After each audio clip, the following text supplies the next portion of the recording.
Alléluia. C'est merveilleux. La joie du Seigneur déborde toujours dans nos cœurs. Et cela s'exprime par le chant, le plus souvent. Une des expressions les plus merveilleuses de la joie, c'est le chant. C'est ce cantique-là. La Bible parle de cantique de racheter. Ceux qui sont sortis d'Égypte en traversant la mer Rouge, ils ont chanté. Pierre et Silas, Paul et Silas dans la prison, à minuit, ils ont chanté. Parce que les limitations de la prison n'étaient pas les limitations de leur âme, par l'Esprit de Jésus-Christ. Ils étaient toujours libres, même en prison. Et la joie, les chants sont aussi une expression de notre liberté en Jésus-Christ. Nous sommes bénis. Nous sommes tous libres en Jésus. Amen. Si tu n'es pas libre, je déclare aujourd'hui au nom de Jésus, tu es libre. Et la joie du Seigneur te fortifie ce matin. Le Seigneur prend plaisir à te voir. Et la joie du Seigneur renouvelle en toi sa vie, sa force. Amen. Nous bénissons le Seigneur pour ce matin, pour le témoignage, pour sa présence, pour la vie, pour la paix, pour la joie, pour toutes choses. Et je bénis le couple pastoral qui n'est pas présent ce matin, n'est-ce pas? Nous savons qu'ils sont en déplacement. Mais je tiens à remercier leur confiance de pouvoir renouveler encore l'opportunité de partager la parole ce matin. Amen. Nous allons prendre nos Bibles rapidement et nous allons lire le texte de Actes chapitre 5 verset 7 et nous prendrons un deuxième passage dans 2 Corinthiens chapitre 10. Amen. Pouvons nous lever ensemble pour lire la parole du Seigneur? Qui n'a pas sa Bible ce matin? Tout le monde a sa Bible? Regarde ton voisin, dit, ça c'est ma Bible. Ah, les autres disent, ça c'est mon téléphone. Hein? Gloire à Dieu, il y a la Bible dans le téléphone. Actes chapitre 5, verset 7. Notre premier passage. La parole de Dieu se répandait de plus en plus. Le nombre de disciples augmentait à Jérusalem et une grande foule de sacrificateurs obéissait à la foi. Amen. Notre deuxième texte, 2 Corinthiens, chapitre 10. Nous allons commencer au verset 3 et s'arrêter au verset 6. Si nous marchons dans la chair, nous ne combattons pas selon la chair.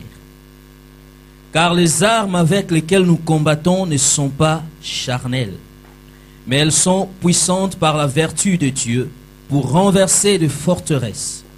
Nous renversons les raisonnements et toute hauteur qui se lève contre la connaissance de Dieu. Et nous amenons toute pensée captive à l'obéissance de Christ. Nous sommes prêts aussi à punir toute désobéissance lorsque votre obéissance sera complète. Père, nous bénissons cette parole au nom de Jésus-Christ. Et nous te laissons la place qui te revient car tu es digne. Par l'Esprit, enseigne-nous, convainc-nous, corrige-nous et instruis-nous afin que nous soyons propres à toute bonne œuvre et te servir selon le bon vouloir de ton cœur. Nous voulons proclamer ton nom, nous voulons célébrer ta grandeur, nous voulons nous réjouir dans ta grâce et cela au nom de Jésus-Christ. Amen. Amen. Nous pouvons prendre place. Ce mois, nous partageons sur l'obéissance, n'est-ce pas? Nous voulons parler de l'obéissance. Et nous savons tous l'importance de l'obéissance. La Bible en parle dans différents aspects de la vie. Enfants, obéissez à vos parents. Serviteurs, obéissez à vos maîtres. Obéissez aux autorités du pays. Tout cela est important. Mais l'obéissance nous vient d'un mot en hébreu qui a le sens de écouter. Mais quand tu écoutes avec l'intention de te soumettre, tu écoutes non pas pour réjouir tes oreilles comme une pièce de théâtre, les maboké, n'est-ce pas? Mais tu écoutes pour agir selon ce que tu es. Et là, on parle de écouter dans ou écouter sous. Parce que si tu écoutes, cela suppose que quelqu'un parle. N'est-ce pas? Tu ne vas pas entendre dans le néant. Les arbres ne parlent pas. Si tu crois que les arbres croient, ah, on va prier pour toi. Si les arbres pour toi, ils parlent, on va prier pour toi. Mais nous savons que toute la création glorifie le nom du Seigneur. Il y a un langage dans la nature. Mais ils n'ont pas le même langage que nous, humains, créés à l'image de Dieu. Et donc, dans l'obéissance, nous voyons deux aspects, premièrement. Par rapport à l'obéissance, nous devons voir, premièrement, que une personne est en position d'autorité ou en une position différente de la tienne. Ça, c'est la première chose. Il y a une personne qui a une position élevée par rapport à toi. Et deuxièmement, cette même personne a la capacité de faire connaître son désir. Parce que toi, tu es sous lui. Ça ne veut pas dire que tu connais ses pensées. Seul Dieu connaît les pensées. À moins que le Seigneur te révèle une pensée quelconque. Mais pour te soumettre à quelqu'un, pour obéir à une personne, il faudra d'abord reconnaître que cette personne est une autorité par rapport à toi. Et ensuite, écouter ce qu'il va dire pour agir selon ses besoins. Nous pouvons nous rappeler de Moïse. Lorsque Dieu appelle Moïse, nous savons que Moïse a grandi dans la maison de Pharaon, n'est-ce pas? 40 ans dans la maison de Pharaon. Et ensuite, il va fuir à Madian. Il passe 40 ans encore à Madian comme berger. Le jour où le Seigneur l'appelle, il dit, retourne en Égypte et va parler à Pharaon. Dis-leur que l'Éternel t'est apparu et de libérer mon peuple Israël. Lorsque Moïse va voir Pharaon, il lui parle, Pharaon va répondre. Il dit, qui est l'Éternel pour que j'obéisse à sa voix? L'Éternel est Dieu, n'est-ce pas? Mais il n'est pas le Dieu de l'Égypte. Ou plutôt, il n'est pas le Dieu des Égyptiens. Les Égyptiens avaient leur propre Dieu. Et le Pharaon connaissait les dieux de son peuple. Il dit, celui-là, je ne le connais pas. Je ne le reconnais pas. Pour dire qu'il n'est pas le Dieu de mon peuple. Je ne mets pas la position de l'autorité pour moi et je ne peux pas faire ce qu'il désire. Voyez l'exemple. Donc, dans l'obéissance, nous devons reconnaître une position d'autorité. Et dans cette position d'autorité, il peut dire toutes choses pour pouvoir le réaliser. Nous nous mettons dans cette position. Nous, hommes, êtres humains, chrétiens, nous devons obéir à Dieu parce que nous reconnaissons en lui l'être suprême pour nous. Nous reconnaissons que Dieu est notre Seigneur. L'Éternel est notre Seigneur. Le prophète Élie a eu aussi la même expérience. Pendant des années, Parce que le roi Akab et sa femme Jézabel, qui était prophétesse, a ramené la religion de son pays en Israël et les gens ont commencé à tout mélanger. Mais le jour où Élie s'est levé devant la montagne, il a dit au peuple, aujourd'hui, vous devez décider, vous devez choisir qui vous allez servir, qui vous reconnaissez comme l'autorité dans ce pays et vous allez suivre sa voie. Mais c'est à vous de décider. Si c'est Baal, servez Baal. Si c'est l'Éternel Dieu, servez-le. Mais vous ne pouvez pas mélanger les deux. On ne peut pas suivre deux maîtres à la fois. Les Français disent, on ne peut pas suivre deux lièvres. Les lièvres, ça court très vite. Un lapin, ça sait courir. Tu vas te fatiguer, te poumonner, lui continue encore de courir. Donc on ne peut pas suivre deux chemins à la fois. Et là, c'est encore pire. Si tu suis deux chemins, tu te coupes en deux. Si tu te coupes en deux, tu n'es plus vivant. Tu ne sauras même plus suivre. Donc, il faut choisir et il faut décider. Nous avons parlé hier avec certaines personnes de, nous disons Dieu El Shaddai, le Tout-Puissant, n'est-ce pas? Dieu est Tout-Puissant et nous reconnaissons qu'il est Tout-Puissant. Jésus-Christ est Tout-Puissant sur la terre, il a marché avec toute la plénitude de l'Esprit de Dieu. Mais avec toute cette puissance, le Seigneur, quand il vient, il te pose la question. C'est comme s'il te demande la permission. Qu'est-ce que tu veux que je te fasse? Il ne s'amusait pas à passer en disant, toi tu es aveugle, tes yeux vont s'ouvrir. Toi tu es boiteux, tu vas marcher.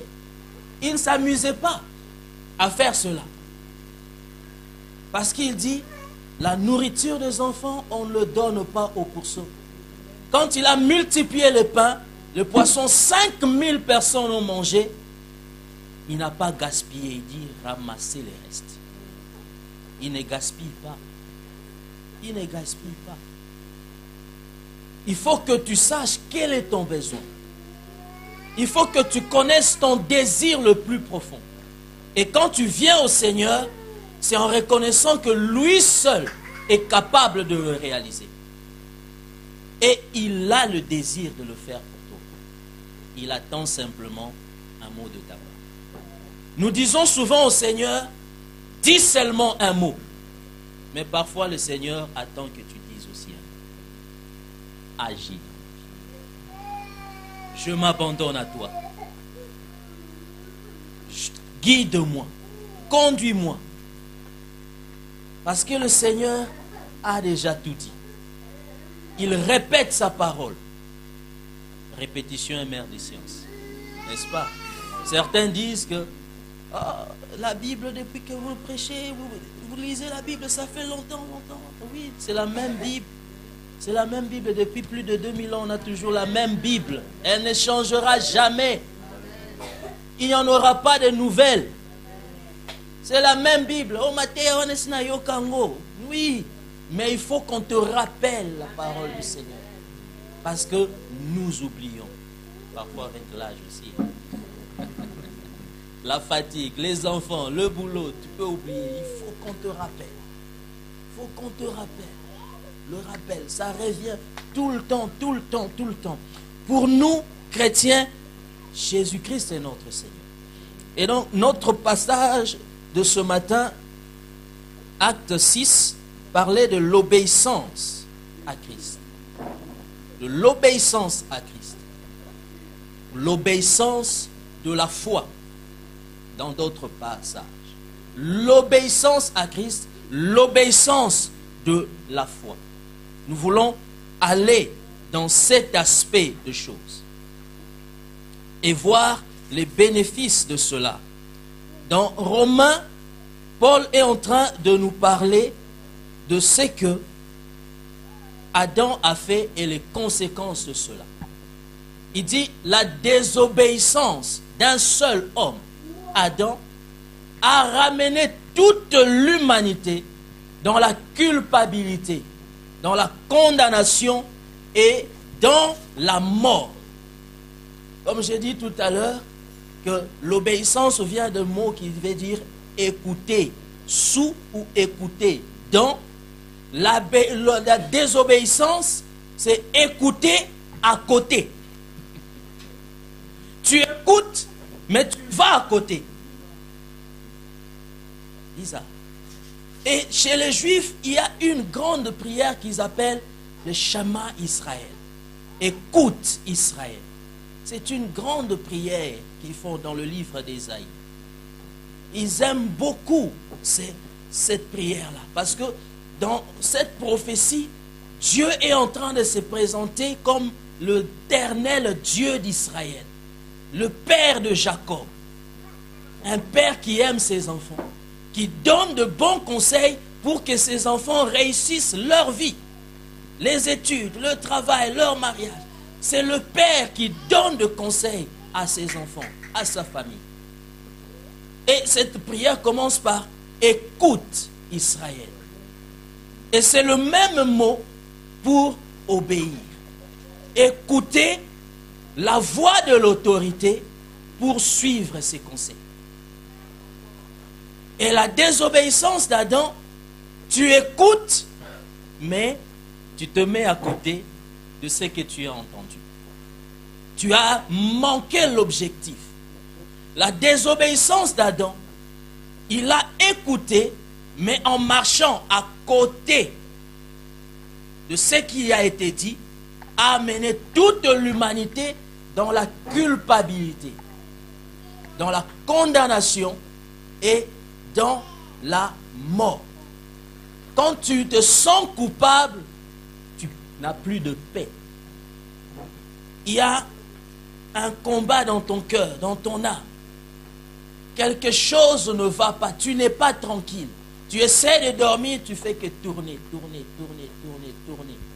Tu prends tous les draps, ta femme n'a plus rien. Il tire, tu tires, elle tire, tu tires.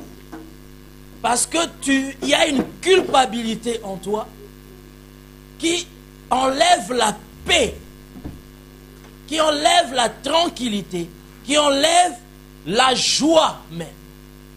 Quand Adam, cette culpabilité est entrée en lui, ces jours-là, Dieu l'appelle « Adam, où es-tu » Il dit « J'ai entendu ta voix, j'ai eu peur, je me suis caché parce que j'avais honte d'être nu. » Depuis quand tu sais ces choses? Ça fait longtemps que tu es là. Je viens, tu ne te caches pas. Mais comment aujourd'hui tu dis je suis nu, j'ai eu peur, j'ai eu honte, je me suis caché? Qu'est-ce qui se passe? La culpabilité est entrée dans le cœur. La tranquillité. Quand cette culpabilité entre, tu as peur de la présence de Dieu. Parce que le péché éloigne l'homme de Dieu. La seule conséquence du péché, c'est la mort. Et tu sais que si tu te retrouves devant Dieu, il va juger ce péché et va conduire à la mort. Il avait dit, le jour où tu mangeras, tu mourras. Et quand nous disons que Dieu est fidèle,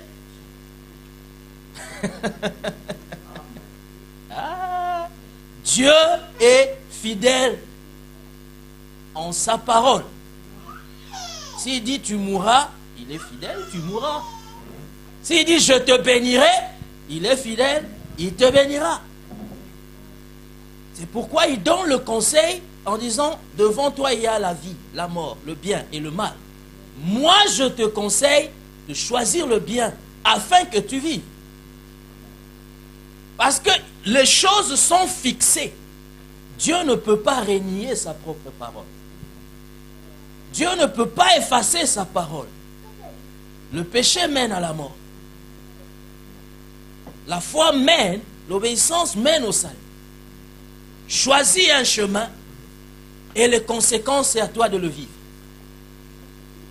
C'est ces jours-là qu'on saura si tu es réellement majeur et vacciné.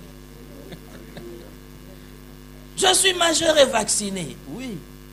Mais quand les conséquences viennent, tu oublies que tu étais majeur, tu oublies la vaccination. Et ces vaccins-là ne servent pas contre la mort. Ces vaccins-là ne servent pas contre le péché. Il n'y a aucun vaccin contre le péché, si ce n'est Jésus-Christ. C'est lui qui a vaincu le péché. Ce n'est pas la psychologie. Ce n'est pas le petit médicament pour calmer les nerfs. Rien de tout cela ne peut t'éloigner du péché, si ce n'est que Jésus-Christ. Le seul remède. Si la désobéissance d'Adam amène à la culpabilité, à la condamnation et à la mort, l'obéissance de Jésus-Christ nous amène à la justification et à la vie éternelle. La justification en Jésus-Christ, il fait quoi? Il enlève ta culpabilité et il enlève ta condamnation et te donne la vie. Ça, c'est ce qu'on appelle la grâce. La grâce intervient à quel moment? Au moment où tout est fini pour toi. Quand tu es un voleur professionnel, parce qu'il y en a, quand il vole, il te dribble, tu n'as pas conscience qu'il t'a volé. Ça me rappelle une émission à l'époque, on amenait souvent des prisonniers et on leur posait des questions. À la fin de l'émission, ils retournent en prison. Et ces jours-là, on a amené un monsieur, le journaliste lui pose des questions. Bon, on veut comprendre, parce qu'on a appris que toi, tu es un voleur, comme ceci, comme cela. Il coupe la parole au journaliste, il dit non, je vais corriger. Escroc. Il dit, je ne suis pas un voleur, je suis un escroc. Le journaliste dit, mais c'est quoi la différence? Il dit, le voleur, quand il vient chez toi, tu ne le vois pas, tu ne le sais pas, tu ne le connais pas. Il prend les choses, il part. Mais un escroc, il vient, il parle avec toi. Il arrive à te convaincre qu'il a raison, tu lui donnes son argent, il disparaît. Il dit, ça c'est moi. Donc c'est un voleur professionnel. Et la grâce arrive quand, en tant que professionnel du vol, on t'a attrapé, on t'a jugé, on t'a reconnu coupable et tu es condamné. Tu vas en appel, rejeté. Tu vas en cassation, rejeté. Tu finis toutes les cours pénales, tous les tribunaux disent tu es coupable et dans certains cas, quand le premier jugement est fini, on t'a donné 5 ans. Mais quand tu vas réclamer, le deuxième juge rajoute, tu en as 8. Parce qu'il dit, l'autre était gentil. Mais comme tu n'as pas compris qu'il était gentil, moi je rajoute. Et tu vas comprendre que tu étais vraiment coupable et condamné. Et aucun avocat ne peut plus te défendre. C'est à ces moments-là que la grâce intervient. Pour dire, tu es coupable, tu es condamné, il n'y a plus rien à faire pour toi. Moi, j'ai quelque chose de mieux. Personne d'autre ne pouvait le faire. Aucun juge, aucun avocat. Moi, je te le donne gratuitement. Tu ne peux pas rembourser ta dette. Je le paye à ta place. Ça, c'est l'obéissance de Jésus-Christ. Nous comprenons combien il est important de rester dans l'obéissance, de marcher à l'écoute de la voix du Seigneur. Cette obéissance implique d'écouter la voix de l'autorité que tu reconnais dans ta vie. Parce que quand tu restes dans cette autorité, tu as une couverture, tu as une protection, tu as une sécurité, tu as une garantie, tu as une assurance. En cas d'accident, le dépannage sera là. Ta maison brûle, on va te rembourser. On vole tes bijoux, on va rembourser. Parce que tu as l'assurance. En cas d'un sinistre, on te pose la question, est-ce que vous avez l'assurance? Dommage, madame. Jésus-Christ est notre assurance. Si nous restons dans cette obéissance de la foi. L'obéissance de la foi est dans 2 aspects. Dans Romains chapitre 1, verset 5, Paul dit qu'il a été appelé par Christ pour amener les païens dans l'obéissance de la foi. C'est-à-dire que toute personne qui ne connaît pas le Seigneur on l'appelle païen. Mais la parole de Dieu est donnée pour que cette personne donne sa vie au Seigneur. Et là, il entre dans l'obéissance de la foi. Pourquoi nous appelons cela l'obéissance de la foi? Parce que l'obéissance, c'est répondre à un ordre, n'est-ce pas? Répondre à un ordre. Marcher selon la parole d'une autorité. Et cela va vraiment de pair avec la foi. Quand nous définissons la foi, nous disons que c'est quoi? Une ferme assurance. De quoi? Des choses qu'on espère. Et la démonstration de celles qu'on ne voit pas. D'abord, une assurance dans l'espérance. L'espérance ne peut nous venir que d'une promesse. Et la promesse est une parole. Cette parole vient d'une personne qui est fidèle. Je crois que j'avais donné cet exemple dernièrement. Un enfant qui dit à maman, tu as bien préparé, je vais te donner 500 €. N'est-ce pas?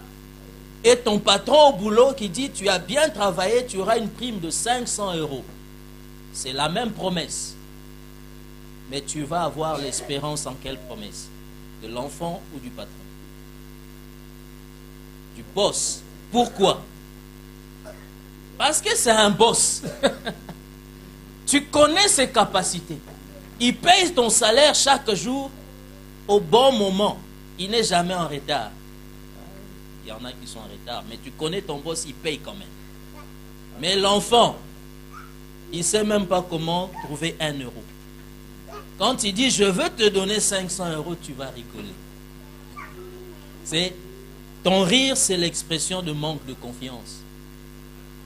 Mais quand le patron va te dire, je te donne 500 €, tu auras un sourire. Tu ne vas pas rire, tu vas sourire. 24 dents, bam, qui brillent. C'est cette confiance-là que nous avons au Seigneur. C'est ça, l'assurance dans la foi. Quand tu espères, c'est-à-dire qu'il y a une promesse que tu attends, la réalisation. Et tu es sûr qu'elle sera réalisée parce que la personne qui t'a dit ces choses est capable. Et là, nous voyons la fidélité de Dieu. Quand tu marches dans cette assurance, c'est une démonstration. Tu n'as pas encore vu la promesse, n'est-ce pas? Mais tu es sûr qu'elle va se réaliser. Et tu te comportes déjà comme si tu avais la promesse. On te propose des fiançailles, n'est-ce pas? Et tu sais que cette personne-là va vraiment m'épouser, mais tu passes ton temps avec tes copines, boîte de nuit, tu ne changes pas ton comportement. Est-ce que tu t'attends vraiment à la réalisation de cette promesse? Non. La parole de la promesse va mettre des principes dans notre vie. L'obéissance à la parole de Dieu va tracer un chemin. Il va nous donner une ligne de conduite. Il va discipliner ta vie.